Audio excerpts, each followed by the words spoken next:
ప్రతి బిడ్డ మా బిడ్డే. భారతదేశంలో ఏ మూల నుంచి వచ్చినా, ఏ ప్రాంతం నుంచి వచ్చినా హైదరాబాద్లో ఉన్న ప్రతి బిడ్డ మా బిడ్డే. వాళ్ళ సంరక్షణ, వాళ్ళ శాంతి, వాళ్ళ భద్రత అన్నీ కూడా మా బాధ్యత అని చెప్పి నేను ధైర్యంగా చెప్పడం జరిగింది. గత 7 ఏళ్ళు అదే పద్ధతిలో వ్యవహారం జరిగింది. ఎక్కడ కూడా మత వివక్ష, కుల వివక్ష, ప్రాంతీయ వివక్ష, టార్చ్ లైట్ వెతికినా కూడా కనిపించలేదు. దానికి మీరందరూ సాక్షిగా ఉన్నారు. మీ అందరి ముందే ఆచరణ జరిగింది. అది టీఆర్ఎస్ యొక్క ఆచరణ. ఆ రకంగానే కార్యక్రమాలను కూడా తీసుకున్నాం. ఆ రకంగానే ముందుకు పోయినాం. అద్భుతమైనటువంటి విజయాలు సాధించినాం. ఎవరు ఊహించినటువంటి విజయాలు సాధించినాం. 7 ఏళ్ల కింద కరెంటు ఎట్లా ఉండే మనందరికి తెలుసు. ఆ కరెంటు మీకు ఉండదని, అంధకారం అవుతుందని, చిమ్మని చీకటి అవుతుందని, తెలంగాణ చెడిపోద్దని శాపాలు పెట్టిన పుణ్యాత్ములు ఉన్నారు. కానీ అందరి అంచనాలు తలకిందులు చేసి కేవలం 7-8 మాసాల టైంలో మొత్తం కరెంటు బాధలు తీర్చినాం. ఎవరు ఊహించలే, సాధ్యమైద్దని అనుకోలే. కానీ కృషి, పట్టుదల, మొండితనంతో ఖచ్చితంగా నా రాష్ట్రం వెలుగు జిలుగుల తెలంగాణ కావాలని పడ్డ తపన ఫలితంగా 7-8 మాసాల్లోనే మొత్తం పరిస్థితి తలకిందులైన విషయం మీరు చూసినారు.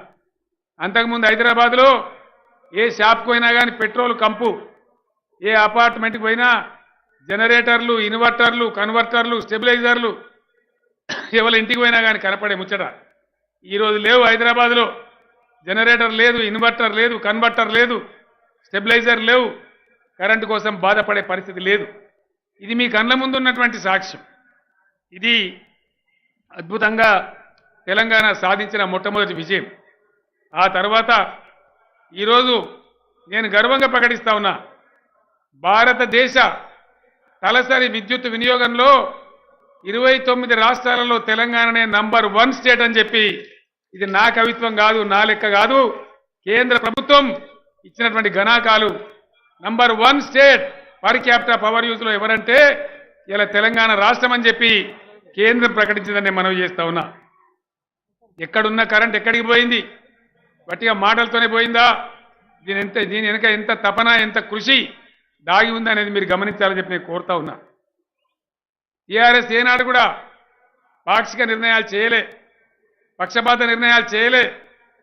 టీఆర్ఎస్ పథకాలు ఒక యూనిక్ స్కీమ్స్ ఇతర రాష్ట్రాలకు, ఇతర రాజకీయ పార్టీలకు చాలా ఆదర్శంగా నిలిచినాయి. ఒక మిషన్ భగీరథ అద్భుతం, అనన్య సామాన్యం, ఛాలెంజ్ చేసి తొడగొట్టి సాధించి ప్రజలకు అందించబడ్డ పథకం. దేశంలో ఎక్కడ జరగలే, ఎవరు కూడా ఊహించలే. 5 ఏళ్లలో చేసి ఇవ్వకపోతే ఓట్లు అడగమని చెప్పిన మగతనం ఉన్న పార్టీ టీఆర్ఎస్ పార్టీ అని నేను మనవి చేస్తా ఉన్నా. ఇది వాస్తవం కాదా? ప్రజలు ఆలోచించాలని చెప్పి నేను కోరుతా ఉన్నా. మీరందరూ గమనించినారు, ఇలా ట్యాంకర్ల కాడ వీధి పోరాటాలు లేవు, నీళ్ల పంచాయతీలు లేవు. దాదాపు 90% పైచలకు హైదరాబాద్తో సహా ప్రతి ఊరిలో, ప్రతి పల్లెలో, ప్రతి మున్సిపాలిటీలో మంచినీటి సమస్యకు భరతవాక్యం పలికినాం. ఇంకా ఒక 5-10% ఉంది. రాబోయే కొద్ది రోజులలో దాన్ని కూడా కంప్లీట్ చేస్తామని నేను మనవి చేస్తా ఉన్నా. వాస్తవానికి నగర ప్రజలకు, రాష్ట్ర ప్రజలకు 24 గంటల మంచినీటి సదుపాయం తేవాలనేది కేసీఆర్ కళ అని చెప్పి నేను మనవి చేస్తా ఉన్నా. నేను ఊరికే మాటలు చెప్పడం లేదు.